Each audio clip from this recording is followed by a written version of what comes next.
And welcome to the Lao Jiaos Podcast. This is where we bring you unfiltered and unapologetic take on the news, current affairs, and all the things people pretend to understand. I'm your host, Jing Yong, and with me is fellow Lao Jiao, Brandon. How are you doing? I am doing as good as you can be with another baby that wakes up in the middle of the night.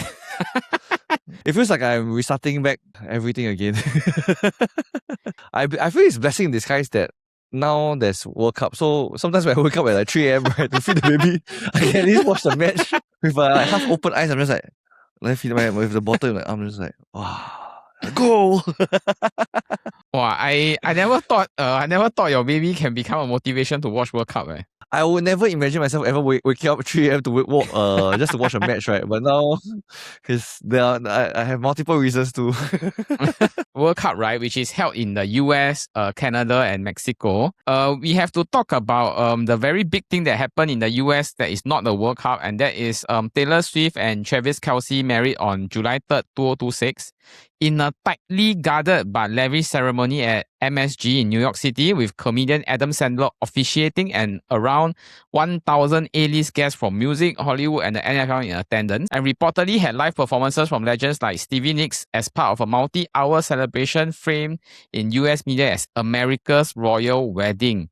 Honestly, actually, I believe 2-3 weeks ago, right? Like, if on the radio they already were announcing that Taylor Swift fans, they were already suspecting that they are going to get married and Madison Square Garden. The one thing I was very surprised about, right, is how the fans can even dig out that they are getting married before, like, because there was no announcement from Taylor Swift themselves, you know, that they're going to get married at Madison Square Garden. I suspected something might happen because I started seeing Taylor Swift a lot in the Knicks game, because the New York Knicks got into the NBA finals, Then they started taking pictures of like all the celebrities that appeared in the show. In the game, and then it's like, Taylor Swift is there, then Travis Kelce is beside her. I'm like, something might be happening. I don't know. Are they doing a side recce? To the point that I think some of the fans, right, they're going to look at the calendar, then they see it's very surprisingly that it's empty. Madison Square Garden is empty for like the month of July, then July 3rd and July 4th. Then like they go in. I don't know whether they read too much into things that in the end because before this they guess it was on July 4th. I also don't know whether did she do it on purpose. The Taylor Swift,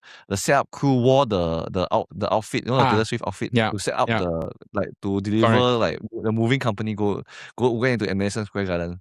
I really feel it's on purpose. Like, why would you, if you want to keep it a secret, why would you wear the Taylor Swift shirt and move things inside? How to say, when you are that high profile celebrity, right? Sometimes very hard to keep secret one. You know, I mean, this kind of moving company, little cleaning company, or some, I don't know, light guy do something wrong. People are like, oh, I think this is happening already. But I would really have to say that this is really most anticipated wedding for 2026. And it's really, I saw the stars, I saw the TikTok, it flooded my feed. I was just like, wow. I really wish that this wedding will last forever, and I hope that she's happy and all this, after so many very public get-togethers and breakouts and all these things. Yeah, finally her music can move on to happy love songs. We would like to talk about segment of the week. So I want to ask Brandon, what are you sharing for your segment of the week? I always like to share about family. And I was just having a conversation with my kids' schoolmates. So actually this is a conversation that I believe like most parents always think about, like how many enrichment class is too much, and or like do you have enough enrichment class for your kids? I always feel this is a very hot topic, especially that we are in Singapore. So I honestly speak to my friends in like Australia, right? They are confused at like why am I sending my son to like enrichment class outside of school when my son's school is really like a full day, Monday to Friday, 9 to like 7 to 7. And then in school he already has enrichment class for like maths, piano and sports. Looking at the parents in the class, you hear that they send their kids to let me name the few popular one. Hey Guru first when they're younger. Then after it will be berries for Chinese. Then there'll be swimming class. There will be basketball class, taekwondo. Like honestly, for yourself, how many class do you think will be too many for someone at 5 years, 6 years old? My barometer is for the weekend. So if they can have half the day of weekend free, like maybe morning free or afternoon free for just them to do their own stuff to be at home. I think that's still okay. But I really see some parents, they pack their kids like Saturday, Sunday, like morning all the way until like evening kind. I think that one is a bit too much. It's really very common. Because I feel like so part of me laughs sometimes. It's just that it really requires a lot of energy. But when you put your kid in enrichment class, right, at least you have a break. Yeah.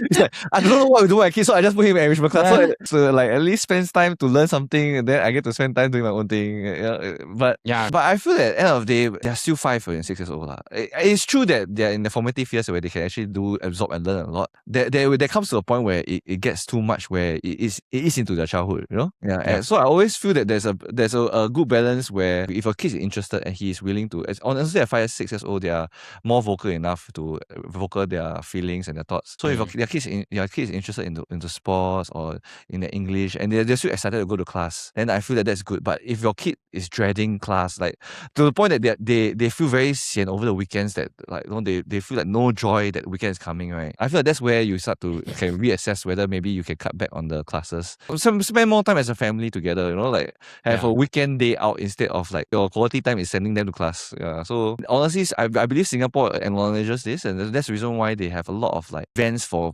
families nowadays, like out in the museum, the parks, the zoos. Like you say, I think kids at the age of 5 or 6, right, you can really roughly see from their faces that they come out from class, they feeling excited or not to tell you what's happening, or like they come out, they got a kind of sian face, like, hey, I just want to go home, you know. And then I just want to prepare for tomorrow kind of. Yeah. Because like now, like when I send my son to enrichment class, right, he comes out, he's still very excited. He say like, oh, like he met friends there. Sometimes they do enjoy enrichment class. So it's like maybe 2, 3, it's okay. But then once you reach like 5 p.m., 4, 5 p.m., right, they like feel that they got no life. Like a full-time job. Yeah, it's like it feels like this is more like their Saturdays are more tiring than their Fridays, and they look forward to school instead. Then they're just like, there's a problem there. You just realize that there is a problem there. Actually, this takes me back to last time when I was secondary school. I don't know how I got through Sundays, right? My Sundays is like from morning tuition all the way until like 6, 7 p.m. one. I don't know how I get through that. I didn't even feel that it was like very bad then. But now I look back like, as a working adult, I look forward to weekends. That's like full day tuition is insane. Correct. Last time my mind could only handle I think 2 hours. 2 hours is like the max. After that, I'll explode already. Before our episode, a word from our sponsor. This week's episode of the Chit Chatter is brought to you by our friends at CityMusic, your one-stop shop for all things music and podcast related right here in Singapore. Whether you're picking out your first instrument, upgrading your setup, or starting a podcast, CityMusic has you covered. From guitars, keyboards and amps, microphones and full podcast setups, cameras, lighting and streaming gear, everything you need to create, record and perform at the highest level is all in one place. They also carry a wide range of microphones for every budget. Some of us at the Chit Chatter even use the Zoom ZDM1, a solid podcast mic that delivers great quality at nearly half the price of many popular options. If you're looking to start your own music or podcast journey, be sure to check out CityMusic's website or head down to their store today. A big thanks to our friends at CityMusic for supporting the Chit Chatter. And now back to the episode. Okay, so for our first news of the main news segment, a video that went viral shows a violent brawl between 2 women and a man at the Beijing Royal Massage Parlor in People's Park Complex, Chinatown, where one woman is seen slapping and kicking the man before he retaliates by punching and choking her as bystanders look on. The incident, which reportedly happened on the afternoon of July 2, left one of the women needing medical attention and drew significant online criticism over the level of aggression involved and the apparent reluctance of onlookers to intervene until police arrived. But staff and witnesses say it stemmed from an internal dispute within the Beijing Royal Massage Parlor, and that the man involved is believed to be an employee who is frequently seen at the shop. Reporters who went down were told by staff that it was an internal matter and they declined to give more details. Did you watch the video, and what was your reaction to watching a female WWE match at Chinatown? Yeah, I watched the video. In Singapore nowadays, right, I don't know why in the past 2-3 weeks, right, I see like people above their 40s, 50s fighting. Like, previously was the 2 aunties, right? Then now suddenly it's like the 2 aunties fighting on the floor and something's very good. Then now suddenly is this one. I'm just like, wow, I really feel up at this age. This is a bit too much, You're past like I think maybe 20 years a bit too old to be still fighting for over this kind of matter. Like it's a bit funny, a bit silly that you're fighting and like resorting to physical means at this age. Okay, I don't know whether it's money or not, but it's massage parlor. Like what can y'all be fighting over? Like I pay for this, but it's not the full thing that I agree upon or what. to me, it's very funny. Like, oh, why you steal my customer again? Wow, why? Hey, why you throw me this person massage? This person feet then smelly.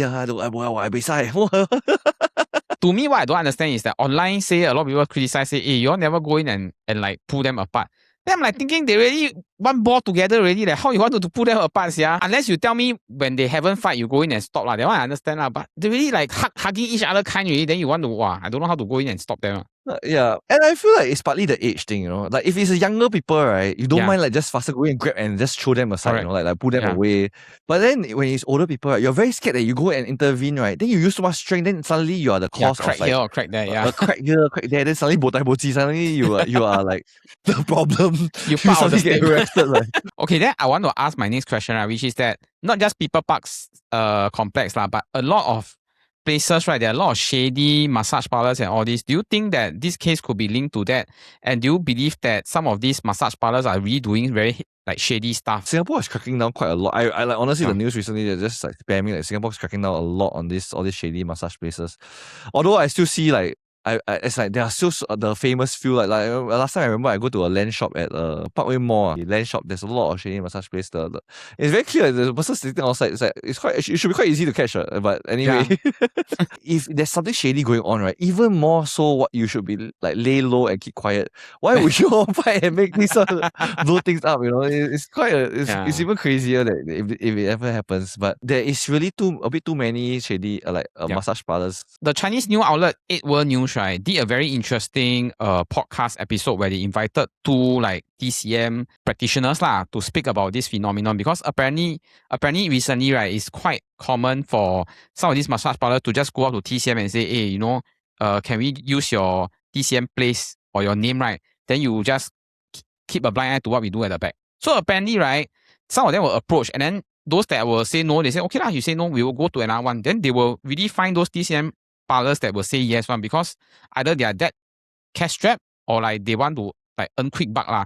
Then they will argue and say that this kind of like touch here, touch there is like part of the TCM massage or part of the TCM like package or whatnot, you know. And apparently it's quite common there. I was quite shocked to learn that now this is the new model going forward for massage parlors, where if you want to keep it not clean, you know, you do it by the TCM way. Like this is a treatment kind of thing. I don't understand. Some of it, they are so smart that they have found ways to pay for Facebook ads, right? Only on Facebook, because I think they're targeting a certain group. On Facebook ads, right, they pay for it. Then you can see the keywords. They went around the meta, the meta keyword search, because they'll use Chinese. Then they'll use things like 抓龙根, you know, grabbing the dragon root. Then like, wow, this one I see already, I confirm know what they're trying to grab lah. But I don't know why it's recommended to me. Maybe because of my age, or maybe because of my profile. But yeah, I find that it's shady. It's confirm shady, bro. I have to say before we move on. Apparently, this is an actual thing in Thailand. Like Thailand, there are really some massage. They say it's clean one, but they really massage very near the man's pubic region one. There's also those that massage very close to the female pubic region one. Apparently, some of them do give a sexual release kind of thing, but they say that it's a very gray area about which one is actually doing it to relieve tension and which one is really like they're doing it unclean one. So in Thailand, there's this kind. Okay, but I think Singapore government quite hard and say it's a no. So if they find anything funny, they'll go down and clamp down. Yeah. Without revealing too much about what I know, the second piece of news, a viral video showing a 43-year-old man in a red sleeveless top at a Yishun HDB block taunting police officers who were responding to a fire, hurling vulgarities, insisting they cannot arrest him, and even spitting at one of them before he's eventually restrained on the ground and arrested. In the clip, he mockingly stretched out his hand and as if he's asking to be handcuffed, sings walk away where one officer doesn't approach, and at one point points at an officer and calls him pinky and the brain. With later reports clarifying that he was just a bystander, not the person who alerted SCDF to the blaze, and that he was arrested for public nuisance and using criminal force on a public servant after repeatedly provoking officers during the firefighting and evacuation operation. Brandon, what was your reaction to the news, and why the fuck do all these weird people live in Yishun? I feel like if stupidity, right, can be embodied into one person, right, this will clearly be the person. Like, it's like nothing to do with you. You were not even involved in anything, but then you want to make everybody's life more difficult. I can imagine this happening in like the open US. freedom in the US, which is I was going Yeah. to say US, yeah, where like you like, wow, it's my human rights, it's my rights, it's my freedom that to say whatever shit you are, you stupid, then they really cannot do anything to you. But when you do this in Singapore, right, there are really very strict laws lah. Yeah. It's like, and the thing is, very few people online will be on your side and say, "Wow, yeah, why are you abusing his right to be open?" No. I think 99% of people online will be thinking, "Why you all never arrest him sooner?" Like the report said, right? He vulgarities then he challenged them he called the officer name then he said, "Hey, why you never come catch me put the hand out." Hey, this kind of thing I think really stretched about 10-20 minutes, and then he never stopped, and I believe the police would have warned him and say, "Hey, you better stop this nonsense." Then finally catch him. Yeah, and the police will I feel will give multiple warnings and it's like very severe one. Like they warn you, then after they come back, then they report to the supervisor, then they warn you again, then they go report to the supervisor. I think the more senior person on the ground already come and tell you one last time. Yeah. He wants to be arrested. Let's give it to him. We let the people what they want. Again, everybody point out, really Yishun. The funniest things and the funniest people are really at Yishun. They're doing their shit, right? Why you go have to you pinky and the brain? I don't understand that. It's like none of your business. They're doing their job. It's not like no. I can imagine like in the US where the police sometimes they are a bit aggressive with the at one point of time they were like Black Lives Matter and them. Correct. So when they are very rough with like let's say the African American people, right? Yeah. Then after that the other African American around them will like, what why the hell are you so rough? I can understand that. Then you curse the police at the bottom because like it's a lot of tension. It's like something to do with you. You want to protect the people, your people. Brother, this is the police to fire. What has that got to do with you? This is your fire. You're part of the fire. Crazy person, really. I only feel that some of the Singaporeans don't give enough respect to the police and SCDF because I think 70-80% of them that react to this kind of things, right? They are all NSF, which means they're 19, 18 years young, old, they're really 20 years young. old. Especially those that Lao Jiaos one, 50s, 60s one, they sometimes see, hey, what you know? Or like they would feel like, hey, Boeing, this one, don't use one. Cooperate is one thing, but wow, they're doing their job. Why you must go like... Basic respect as a human being, like, what could they have possibly done, right, to trigger this person, right? Yeah. I have no idea, right? This is the first news I really don't know how to comment. I don't know how to act because it's just like you say, you put this kind of news out, nobody on his side one, he's just plain wrong. This one is like, I don't know, maybe he need to do some soul searching or need to find some truth. I don't know. Yeah, he can spend time in the prison. Like during lockup, he can take that time to go and search his soul and think about what is he doing. Wow, after that news, I really think it's time to take a break.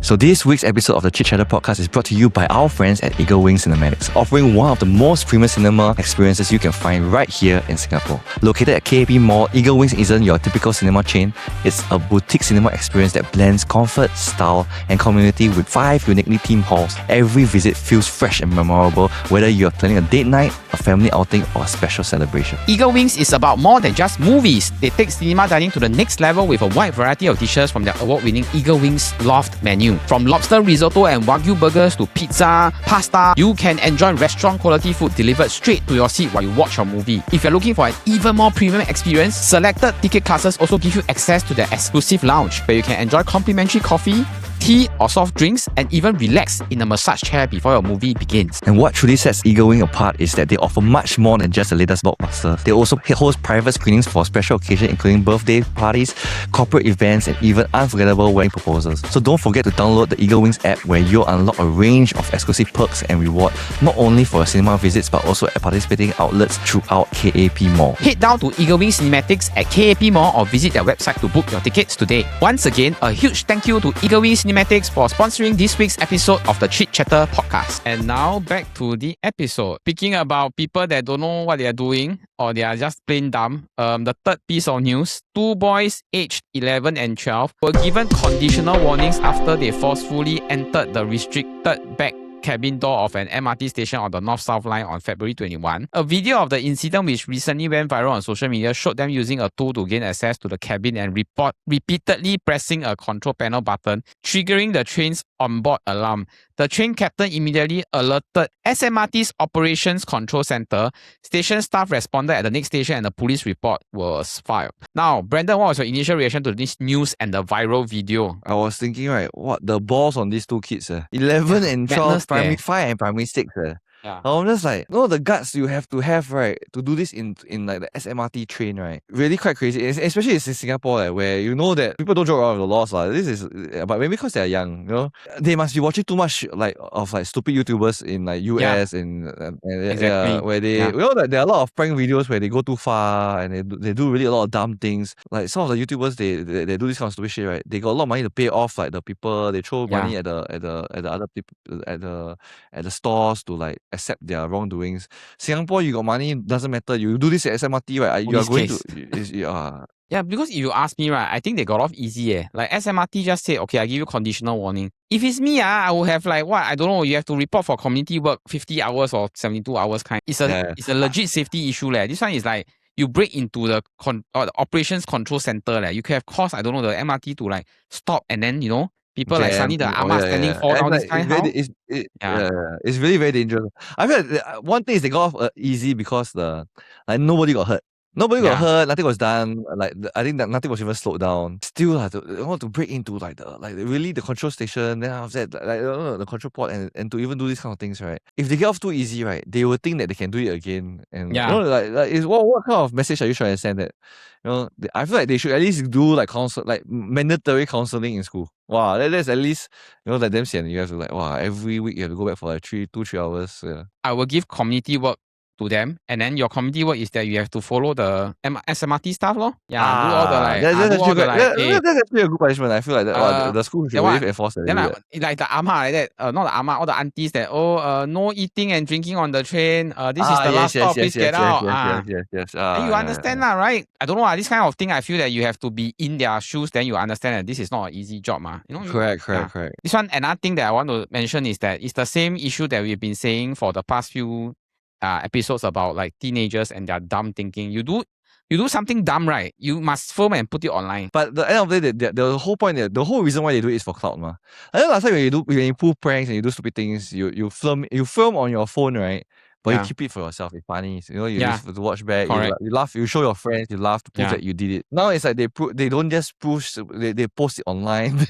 they want the views. They want to be cool. This is the danger of growing up in an environment where you have so much information and so much things to watch and see, but you as a person, you haven't really formed your own basis of what is right and what is wrong, and what is your barometer and your ruler on what is correct and what is wrong. Because sometimes some of these pranks, right, is very borderline. Is this correct? Is this wrong? I try to sleep overnight in the IKEA thing. This one, to me, very borderline, and to me, is wrong.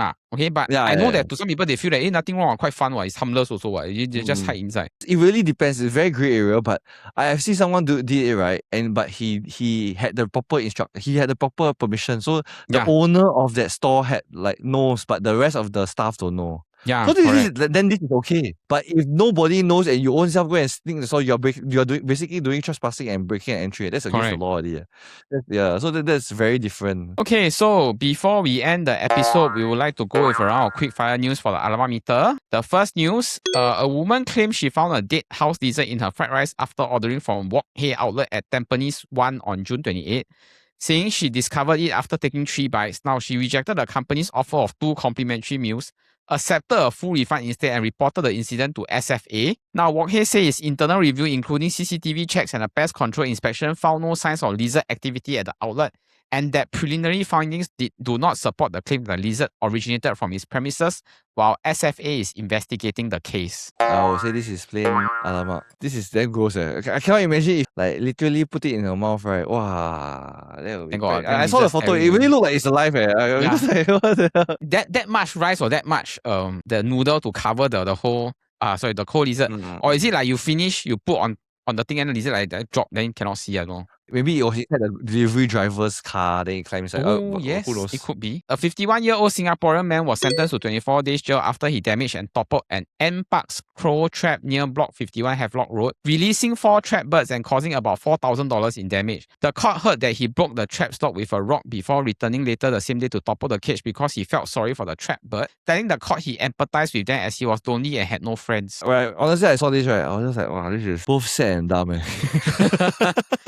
I think we can call it Alamak lah. I mean, it's very sad that he feels no friend, but what the hell? Like, you go break the cage, then you confirm gonna find what? Of all birds, firstly, of all birds, crow. And secondly, why would you do that to like government? You don't really know government property. This is very very crazy. The last piece of news: Singapore-made animated film The Violinist won the Crystal Award for Best Feature Film at the 2026 Annecy International Animation Film Festival, becoming the first Singapore-produced feature to claim the festival's top prize. Co-directed by Singaporean Irvin Han and Spanish animator Raul Garcia, the film follows 2 childhood friends whose lives are changed by war during the Japanese occupation. Can we just say this is great news? Yes. Great news. This is really great news. Yeah, they really placed in a lot. They spent years doing this. Apparently, I read the news, right? This Crystal Award is like the Oscars for animation. So if it does well here, right, there's a good chance that it could be nominated for an Oscar, as in Best Animation Film for the Oscars lah. Alright, that was our Lao Jiaos Podcast. If you enjoyed the episode, please remember to like and subscribe. If the episode comes out every Friday, but at the same time, if you are into football with a football kaki that drops every Wednesday, and our Cool People Show where we interview fun and amazing guests from around Singapore every Monday. Now, you hope that everyone has a great week ahead, but remember, we don't always talk cock, but sometimes we do.